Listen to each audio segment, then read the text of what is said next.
शान्तकारं भुजगशयनं पद्मनाभं सुरेशं विश्वाधारं गगनसदृशं मेघवर्णं शुभांगं लक्ष्मीकान्तं कमलनयनं योगिभिर्ध्यानगम्यं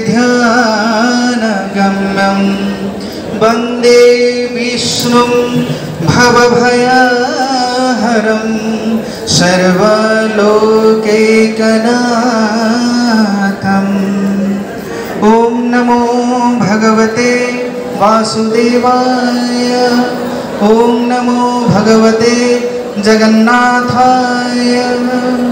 सर्वे भवन्तु सुखिनः, सर्वे सन्तु निरामया, सर्वे भद्राणि पश्यन्तु, मा कश्चित् दुःखभाग् भवेत्।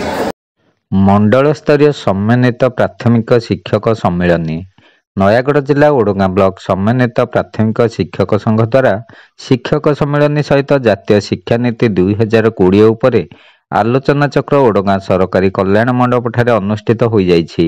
सम्मानित शिक्षक संघर संपादक नरेश चंद्र पाणिग्राही अध्यक्षतार अनुष्ठित उक्त आलोचना चक्र मुख्य अतिथि भाव में डॉक्टर अरुण कुमार साहू विधायक नयागढ़, मुख्य वक्ता भाव में इंजीनियर देवाशीष पट्टनायक, जिला परिषद अध्यक्ष नयागढ़, अन्यतम अतिथि भाव में श्रीमती राजश्री पट्टनायक जिला शिक्षाधिकारी नयागढ़, श्रीमती गीतांजलि साहू ब्लॉक शिक्षाधिकारी ओडगाँ, कमलिनी बेहेरा सह शिक्षाधिकारी ओडगाँ, ज्योतिरंजन दास संपादक राज्य प्राथमिक शिक्षक संघ तथा सभापति नयागढ़ जिला प्राथमिक शिक्षा संगठन, भक्तरंजन मिश्र संपादक नयागढ़ जिला प्राथमिक संघ तथा सभापति ओडगाँ ब्लॉक प्राथमिक शिक्षक संघ प्रभृति सम्मानित अतिथि भाव में जोगदे प्रभु श्री जगन्नाथ मूर्ति रे पुष्प दीप दे कार्यक्रम को आनुष्ठानिक भाव में उद्घाटन करथिले। शिक्षक संगठन द्वारा अतिथि मानकु पुष्पगुच्छ और उत्तर दे संबोधना करा जायतिला। शिक्षक नेता श्रीधर परिड़ा विवरणी पाठ करथिले। मुख्य अतिथि और सम्मानित अतिथि मानक द्वारा जातीय शिक्षा नीति 2020 उपरे सविशेष आलोचना करा जायतिला।